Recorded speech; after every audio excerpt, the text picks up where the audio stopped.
Pak, kalau kayak Raffi Ahmad kan artis, dia kan istrinya Nagita gitu kan. Kalau misalnya Nagita masih terima endorse itu boleh nggak sih Pak? Boleh lah. Pokoknya laporin aja hartanya bertambah berkurang gitu aja. Itu kan istri. Raffi Ahmad kan masuk dalam utusan khusus presiden. Nah, ini dia juga harus melaporkan hal itu. Harus. Ada imbauan Pak, sampai saat ini belum. Pokoknya 3 bulan paling lambat dari dia diangkat. Sekarang udah jalan sebulan ya. Iya. Tinggal 2 bulan lagi. Ya lu justru ngingetin dia. Kalau dalam 2 bulan itu ternyata belum melaporkan apa Pak? Ya, gue laporin ke lu semua. Ini orang belum lapor. Gitu. Oke, siap. Kan kita bilang di undang-undang nggak ada sanksinya. Apalagi kayak dia nggak ada atasan yang katakan nggak di birokrasi kan. Jadi satu-satunya cara ya masyarakat yang ini. Udah gitu aja. Yang penggunaan pesawat pribadi si Bobi gimana Pak update-nya? Itu di Dumas jadinya, nggak di pencegahan lagi. Itu diserahkan ke Dumas. Kalau hasil dipencegahan gimana? Hasil pencegahan baru mau dipanggil, katanya serahkan ke Dumas. Ya udah. Emang sebelum mau manggil gua? Iyalah, dia kan PN waktu itu. Makanya kalau itu bisa dipanggil. Kalau Kaisang kita bilang nggak bisa. Tapi udah keburu ditarik ke penindakan. Ke Dumas, itu ada pelaporan di pengaduan masyarakat, jadi proses lewat Dumas. Jadi jangan dua-duanya, Gi. Ngerepotin aja.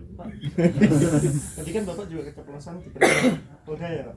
Ya itu dalam rangka Pak Alex itu, hari Senin 2 minggu lalu ya. 2 minggu lalu ya, kira-kira 2 minggu lalu. Itu Dimintai keterangan. dimintai keterangan. Nah itu sekarang statusnya Pak Alex kan juga nggak jelas ya Pak di Polda, itu gimana sih? Lu tanya Polda, Mas tanya. Enggak kan Bapak biasanya dapat surat kampanye. Iya, dimintai keterangan. Udah. Oke.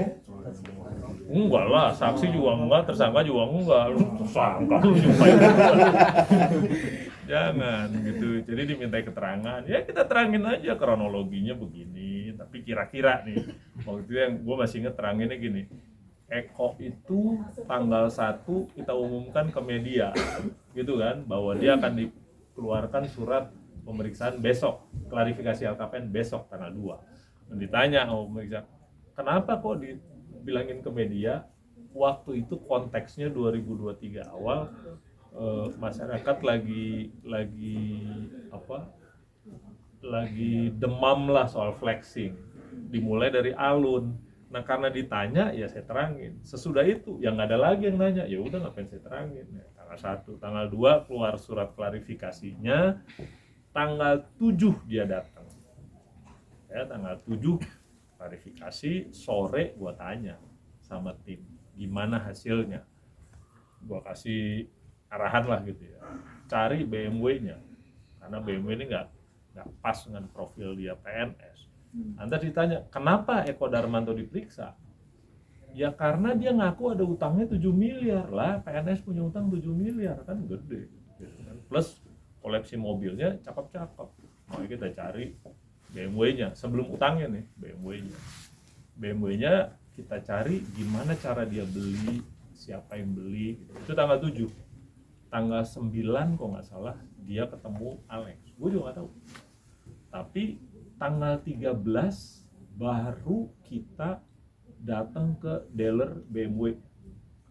Di situ kita dapat data bahwa BMW-nya, DP-nya dan cicilannya dibayarin PT yang importir. Jadi bukan dia yang bayar sendiri. Nah, makanya tanggal 15 kita bikin nota dinas ke pimpinan, sudah ada indikasinya nih. Nggak usah didalemin lagi, itu kan penindakannya ngedalemin. Pokoknya udah ada indikasi. Ini orang mobilnya, DP dan cicilannya dibayarin PT yang PT-nya itu importir. Tanggal 15 kita datangin kantor PT-nya. Benar. Nah tanggal 31 lah baru paparan ke pimpinan tentang Eko dan 4 lagi. Jadi bukan Eko aja, 4 lagi. Ini cerita gua ke penyelidik gitu ya. Jadi tentang ini.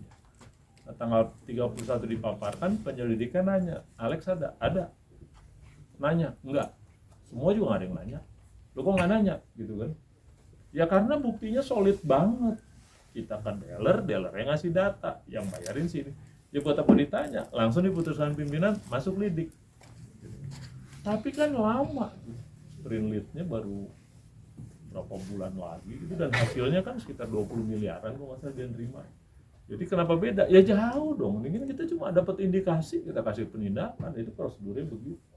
Waktu paparan di pimpinan siapa yang hadir? Unsur pencegahan, unsur pimpinan, unsur penindakan, sama unsur dumas. Begitu aja. Tapi rupanya kalau diperiksa gitu ya, kita ngomongnya cepet, praktiknya lebih lama lagi. Jadi nungguin dia ngetik sebenarnya sampai sore. Gitu ya.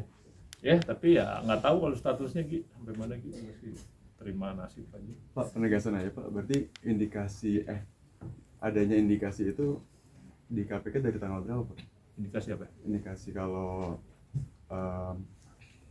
Eko itu dibayarin BMW-nya segala macam. Ya setelah kita datang ke dealernya tanggal 13 itu, kita datang, kita minta, kan gue nulis surat ke dealernya, permohonan permintaan data.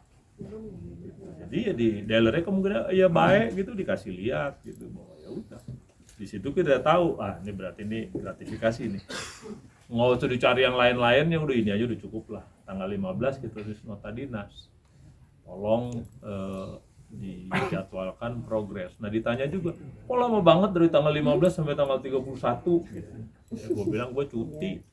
Itu juga tanggal 15 bukan gue yang nulis nota dinasnya, PLH-nya gue cuti dari tanggal 13 sampai tanggal 24. Jadi saya cuti, jadi mungkin nunggu dulu kali baru datang. Jadi nggak ada ini lain-lain. Dan itu berlima, 5 kasus dulu kita paparin. Jadi bukan hanya Eko, gitu ya.